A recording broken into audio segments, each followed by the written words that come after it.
can't buy. It resides between my eyes. Walked through the fire, came out better on the other side. See, life's like a beach if you find the sand. And right now, I feel like $100,000. You are listening to Inspired Insider with your host, Dr. Jeremy Wise. Dr. Jeremy Wise here, founder of InspiredInsider.com, where I talk with inspirational entrepreneurs like the founders of Zapier, Atari, RxBar, Hint Water, and many more, and how they overcome big challenges in life and business. This is part of the IRCE E-commerce Mastery Series, where top experts talk about what works to boost your e-commerce business. The Internet Retailer Conference and Exhibition, better known as IRCE, helps you stay ahead of your competition by bringing in some of the top e-commerce experts and companies from around the globe, including today's guest.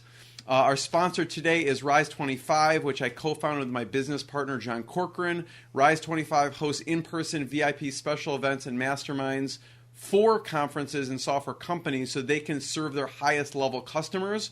Rise25 is a secret weapon for conferences and software companies to increase engagement, get more referrals, and build deeper relationships with their customers. Over the past year, we have hosted events in Austin, Chicago, Santa Barbara, San Diego, New York. We want to do Italy, Tommaso, at some point. And if your company sees the value of bringing your highest level customers together to connect and collaborate, learn more and find out if your community qualifies at rise25.com. I am very excited. Today we have the co-founder of Easyship, Tommaso Tamburnotti. I want you to pronounce it the correct Italian way, Tommaso. How do you properly pronounce your name in Italian? Hi, Jeremy, and thanks a lot for having me here. Tommaso, Easyship. How did you get the domain? Was that taken? Yeah. That does not seem like it's... Oh yeah, I'm just going to search GoDaddy and it's available. No. We started with Go Easyship. Go Easyship, okay. Yeah, and it was amazing because people for the first 2 years and a half, when we were calling them, they were like, I'm having a meeting with Go Easy. So, that's where we realized that if we wanted to keep this name, we had to buy a domain, otherwise our branding was non-existing. So people were calling Go Easy, others were calling us Easyship, others were calling us Go Easy Ship. So, and then we bought the domain. It was obviously, expensive, but nothing prohibitive. Really? I think it was less than 15,000 US, 1.5. Wow, I'm surprised. Yeah, I mean, since obviously it's a lot of money, but I would say it'd be at least like $50,000. I think it was around that amount of money, but yeah. Then it went down a bit. We negotiated I think already what they sold it for was already good money for them, so it wasn't hard to go down compared to what they paid for. At what point in the business do you decide to invest in something like that? How far into? It was last year. It was last year in August. So we waited basically for 3 years. Okay. At the beginning, we think it was important, but we didn't feel to spend that amount of money on a domain. Totally. Then we started getting some significant percentage of our traffic comes from organic and direct. So we said, okay, if you want to do it, you need to do it now. Totally. So we did it. I love it. Great domain. What's the future of Easyship? What are you working on now for the future? That's not top secret. Yeah. So let's make it an Inspire Insider scoop. So we just launched Australia. Actually, we didn't announce it yet when we launched it 4 days ago. So basically, because we started getting a lot of clients from there, and we were kind of tired of saying no, we are not there. Yeah. So we launched. And then I think we'll working to launch Canada soon. So we're getting a lot of traction from the States.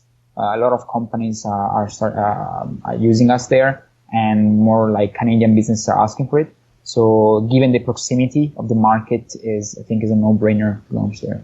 So we should expect to be live there in a couple of months. Was there any one market, Tommaso, that was harder from a technology standpoint, to execute on?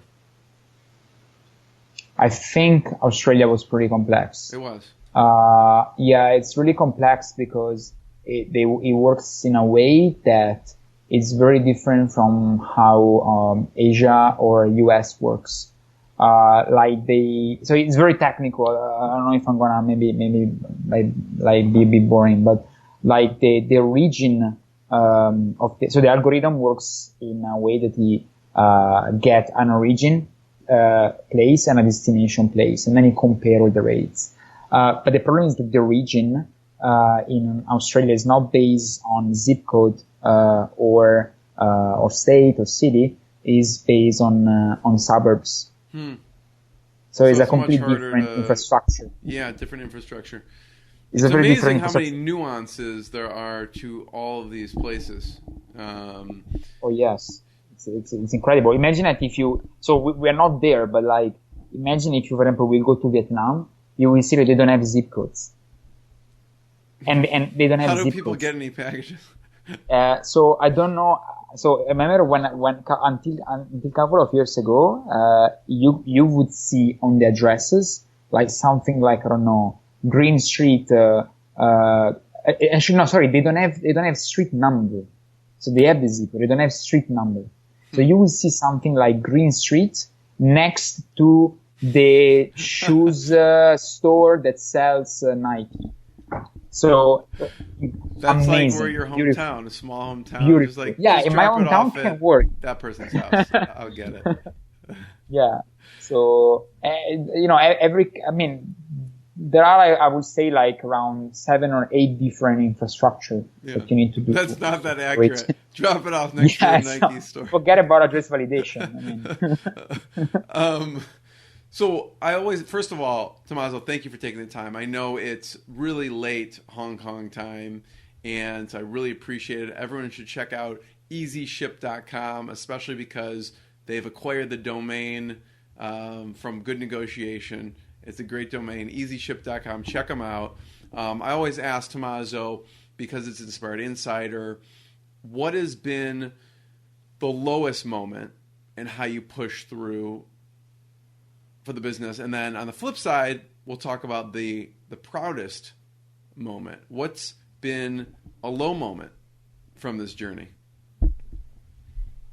I think a low moment was when we had one. I think the first really like key person that left the company. It was really, because especially we were like in very few people. We were like 10 people the first year, and I think we weren't ready for this, and we started like. I remember like me with my partners like sitting down one weekend and really thinking like, is there anything we're doing wrong? Because I think that the challenge we have ahead are incredible, and if you are motivated like this person that left is, I think this should be already like keep you very interested. So there has to be something else that pushed this person to leave, and I think that it was the beginning. It was a really good turning point, because what did you figure out? So I think that in general it was because we were still at a stage where everything was run by the 3 of us, because we were like 10 people. So you're still very small and everything. But I think that this person wanted to have some more exposure, and the company was still not big enough, and not that now we're big, but it was not big enough to have this layer of management. So what we did is that we waited a couple of months. We didn't hire just for the sake of having a big company. We waited a couple of months, and once we started getting a bit more people, we started the PM project, so the project manager, not the product manager, the project manager. So basically, we identified those 3 people at the beginning that we want them to build teams. We want them to build the foundation. And I think it was really they were going to be the foundation leadership team, and that empowered them. Exactly, and I think that was really interesting because everybody saw that then it was possible, to get promoted, to have the chance to build a team. Because, when you join a startup, you join because you want to get exposure. You don't join it for anything else. If you will go to a corporate, maybe you will have a small team and with very limited decision making. So you want to go to a startup because say, I want to build my team and I want to learn about leadership and I want to have the chance to try new stuff. So you need to give it to them. Otherwise, it's not a fair deal. Mm-hmm. And so that was a big moment that you guys had to figure out, and that helped figure out kind of the foundational infrastructure of how you were going to build the company. Yeah. So on the flip side, what's been a proud moment? I think when we won the prize for best company for tech in Asia, the first year, it was huge. Like, it was one of the happiest moments, because, you are competing in a place that is not yours. So you are away from your home, you don't know anybody, and you start. And I remember that we were in the final with one of the companies actually we were, really looking at as one of like, oh my God, can you believe one day we're also gonna have these things like they do? And then we beat them in final. So you were then, surprised, I mean, it sounds like. Yeah, I was surprised. I mean, I was there to win. I didn't go there to go for a journey. But the level was pretty high, so I would totally understand if I didn't win. But then it was a great moment. And I remember that I took a terrible flight at 2 a.m. from Singapore, so that I didn't have to buy a hotel. So I could sleep on the plane and be back in Hong Kong at 6 a.m. And so I remember that I went out, partying, and it was the after conference. So it was really weird because I had my trophy with me, and I was going from bar to bar with my trophy, talking to people. And actually it was awesome. And then actually I had a couple of friends from my ex company coming over, and then I went to the airport, and it was really happy moment. I think that in general, for everybody, obviously not just us, when even now you try 100 things and 80 don't work, so you need to live for that 1 out of 100 that is working very well, and you need to be able to celebrate that. Otherwise, there is no point in what you're doing. Totally. Yeah. No? Oftentimes we just don't celebrate those wins when they come. Yeah, we do the same thing. I think for example, when we launched Australia, we had some pizza at the office, we had a bottle of wine, that's it. And then actually the next morning we're like, guys, we screwed up last night. We should have celebrated more. You don't open a country every day, Right. I mean, there's been so much work behind. If you forget to celebrate, there is no point. Yeah, I love that. It was like you carrying around the World Cup trophy from bar to bar. Right? It's still and now it's at the office. Right. Next time, if you come into Hong Kong, we see that. All right, definitely. I want a picture with it. I want to drink beer out of it. We drink out of that. Yeah. Tommaso, thank you so much. Everyone, go to Easyship.com. If you're going to any of these conferences, check out Easyship. Go up and say hello. And Tommaso, thanks again. Jeremy, thanks a lot. It was an amazing conversation. Yeah, likewise. Thank you very much.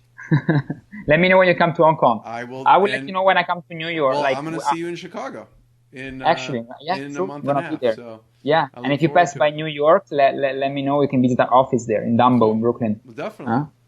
Excellent. What I got, you can't buy. It resides between my eyes. Walked through the fire, came out better on the other side.